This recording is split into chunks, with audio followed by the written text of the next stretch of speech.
Bienvenue sur l'Argus.fr, nous sommes aujourd'hui au conservatoire de Citroën à Aulnay-sous-Bois où l'on fête les 40 ans de la célèbre BX. Et qui de mieux que Denis Huil pour nous raconter l'histoire de cette berline. Denis, en quelques mots, est-ce que vous pouvez nous raconter un peu comment est né ce projet BX ? Bienvenue au conservatoire Citroën en ce 23 septembre 2022. Il y a 40 ans, jour pour jour, Citroën présentait la BX sous la Tour Eiffel à Paris. Et dès 1978, les études commencent pour remplacer la GSA et avoir une nouvelle berline moyenne supérieure, avec beaucoup d'ambition, parce que la marque en a besoin. On veut se moderniser, on va profiter aussi de l'arrivée dans le groupe PSA, on va profiter d'un nom célèbre pour la dessiner, en l'occurrence le carrossier Bertone. Cette voiture, avec ses lignes si particulières, en fait, à son lancement, va être un succès. Parce que le lancement de la Tour Eiffel, je sais pas, c'est peut-être le petit clin d'œil d'André Citroën, mais ça va lui porter chance. Dans la foulée, le Salon de l'Auto de Paris, 1982, et des commandes. Et cette berline, qui va exister en version essence, diesel, turbo-diesel, même le break, va être produit jusqu'en 1994 à plus de 2 300 000 exemplaires. Ça fait partie des Citroën les plus produites ? Assez produite, je dirais. Il y en a quelques-unes qui dépassent maintenant que ça soit. On sait très bien que la 2 chevaux a été la plus produite, mais la C3 se rapproche. Donc oui, assez produite, on va dire. Et pour une berline, c'est un beau résultat. Alors, quelles étaient les particularités de cette BX ? Avant tout, je dirais une voiture dynamique, confortable. Bon, ça, c'est dans l'ADN de Citroën, mais dynamique parce que légère. Les premières BX, c'est moins de 900 kg. Alors, même avec des moteurs de 1360 ou 1580 cm3, la voiture, elle est vraiment à l'aise sur la route, elle répond. Et puis, la suspension hydropneumatique, qui est une valeur sûre chez Citroën, fait qu'elle a une très bonne tenue de route. Et elle va plaire parce que, aussi avec son haillon, elle est pratique.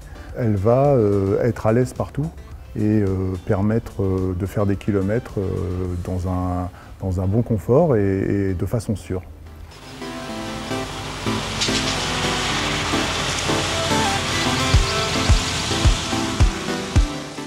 À l'époque, elle avait des concurrentes qui étaient aussi bien loties qu'elle, ou finalement c'est un peu Citroën qui a apporté son lot d'innovation et qui a fait que l'auto s'est débarquée ?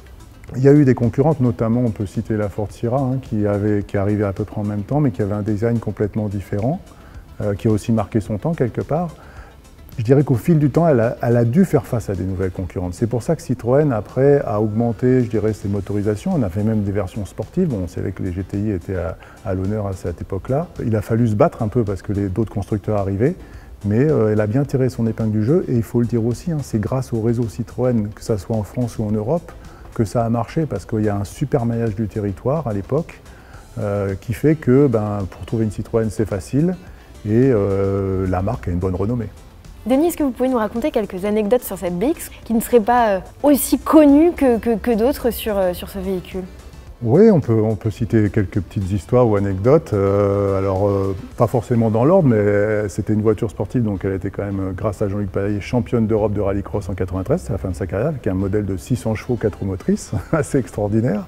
Après, un petit peu avant, ça a été la première voiture française à moteur multi-soupape, donc avec le 16 soupapes sur la BX 16 soupapes, donc une voiture vraiment dynamique et performante.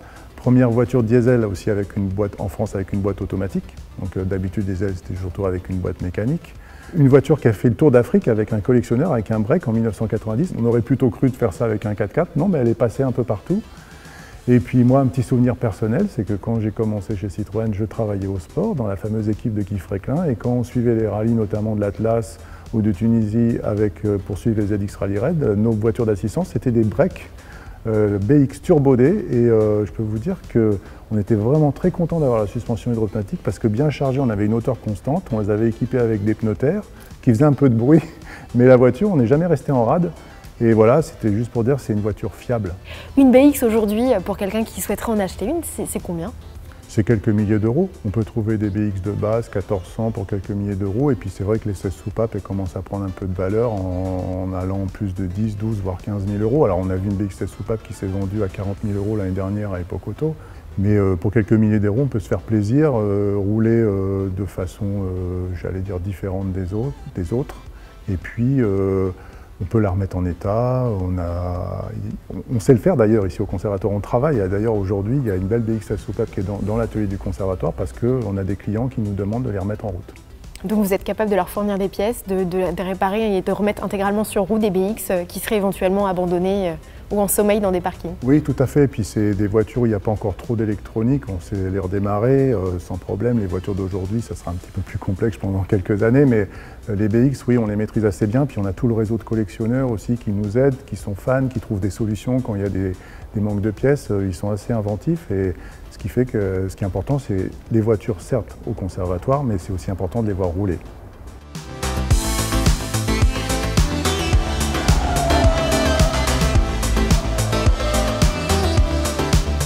Est-ce qu'un exemplaire avec un compteur PES-Personne est un peu plus cher finalement à trouver ou plus rare à trouver que le compteur classique qui est venu sur la phase 2?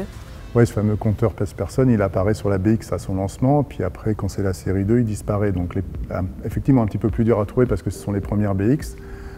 C'est dans la continuité de ce qui s'est fait sur la CX, mais finalement, c'était une assez bonne idée. Alors, on aime ou on n'aime pas, mais moi, ce que j'apprécie, c'est que quand on regarde le compteur, on a tout de suite le chiffre de la vitesse à laquelle on est. Et du coup, on a l'information encore plus vite qu'avec une aiguille. Et voilà, et puis c'est un clin d'œil aux designers français Citroën de l'époque qui avaient inventé ce compteur. Ce qui nous fait plaisir aujourd'hui, c'est qu'elle reprend un peu le dessus, elle avait été un petit peu oubliée et que les jeunes générations la mettent en avant parce qu'on a plaisir à la conduire. Qu'est-ce qui fait qu'aujourd'hui elle plaît aux jeunes générations? C'est son design un peu atypique finalement, parce que c'est une voiture qui Le design extérieur et intérieur, parce que le tableau de bord aussi il est atypique. C'est pas comme les autres, hein, ça c'est clair. Et puis le petit côté hydraulique aussi, qui a aussi, alors le côté confort, mais qui sur des versions sportives a été durci, en fait une voiture très performante. On peut voir des vidéos sur YouTube, il y a quelques BXS soupapes qui tiennent à dragée haute, à quelques allemandes au Nürburgring avec des très belles perfs. Donc c'est juste pour dire qu'au départ c'était une berline familiale confortable, qui est devenue une voiture toujours confortable, mais avec des bonnes performances et qui plaît à tous les publics. Pour finir, Denis, est-ce que le grand public peut venir ici au conservatoire découvrir ces BX? Combien vous en avez en exposition classiquement dans vos collections? Alors le conservatoire il est ouvert du lundi au samedi. Allez sur notre site de l'aventure Citroën pour vérifier qu'il n'y a pas, il peut être privatisé, ça arrive de temps en temps. Mais il y a ces visites libres, on sait aussi faire des visites guidées avec des anciens d'usine d'Aulnay qui nous donnent un petit coup de main, donc c'est très très intéressant. En ce qui concerne les BX, on a à peu près pas loin de 10 BX exposés, que ce soit des BX de série ou des BX de compétition. Et il nous en reste quelques-unes dans nos réserves, notamment une BX de la police espagnole, qui un jour on ressortira. Donc on a plusieurs BX à voir et on a surtout celle exposée dans le hall, qui est la BX en coupe, qui a servi aux essais presse d'août 82, quand la BX a été présentée à la presse. Donc à l'époque, ça se faisait beaucoup de couper une voiture pour montrer la façon dont elle était construite, que ce soit au niveau motorisation, au niveau caisse, au niveau siège. Donc elle est toujours là, on est très content de l'avoir gardée. Alors si vous êtes curieux de découvrir l'histoire de la BX, l'histoire de Citroën en général et de cet exemplaire très précisément découpé dont nous a parlé Denis Huil, eh bien rendez-vous au Conservatoire Citroën à Aulnay-sous-Bois. N'oubliez pas sur le site internet pour réserver votre visite et on vous dit à très bientôt sur l'Argus.fr pour de nouvelles aventures.